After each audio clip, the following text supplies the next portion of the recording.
La primera cuestión que tenemos que dejar clara es que la fiscalidad no debe ser el motivo de decisión de realización de una reestructuración nunca, diría yo. Es decir, tiene que haber una razón estratégica base para realizar esta reestructuración. La consecución de una mayor eficiencia fiscal o de una palanca de mejora fiscal es importantísima, muchísimas veces, ¿no? Pero la base tiene que ser una decisión estratégica. La decisión estratégica tiene que estar fundamentada, o está fundamentada casi siempre, en el crecimiento y en la diversificación de los negocios.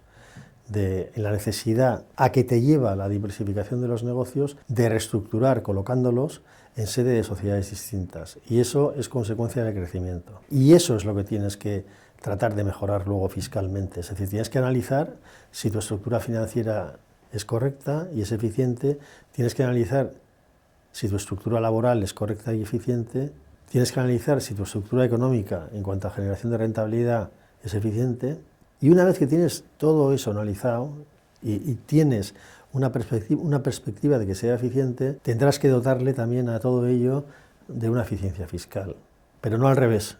Si lo haces al revés, nos vamos a equivocar seguro.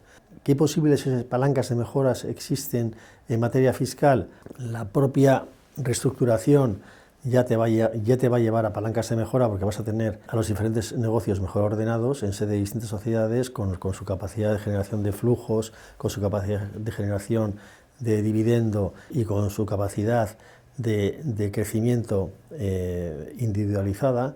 Vas a tener todo mucho mejor organizado para poder sacar palancas fiscales de mejora, ¿no? ¿Cómo? Pues a través de una consolidación a nivel de grupo, posteriormente si lo juzgas preciso.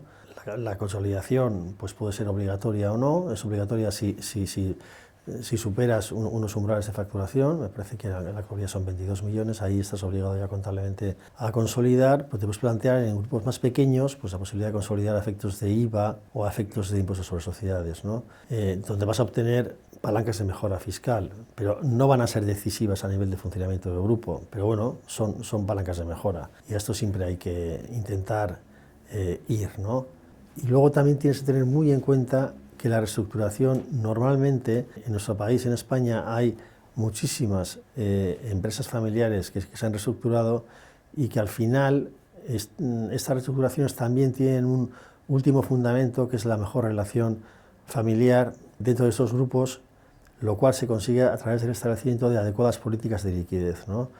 Es decir, de relación entre la gestión, el gobierno y la propiedad, para que la propiedad obtenga suficientes dividendos, entendiendo tales como un mecanismo muy potente de tranquilidad para la consecución de la misma en este tipo de compañías familiares, ¿no? La fiscalidad ahí es muy importante. Puedes encontrarte con que estos flujos llegan a la propiedad con un mayor o menor tipo de tributación y de una manera absolutamente legal y conforme a ley, como estoy diciendo, pues pueden conseguirse flujos más eficientes, es decir, que la propiedad tenga una mejor retribución, ¿no?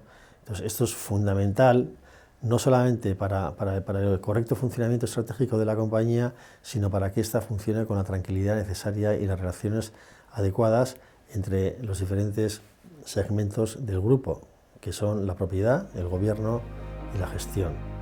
Para conseguir esto, se requiere una visión estratégica, y esto creo que lo aportamos en Confianza muy bien.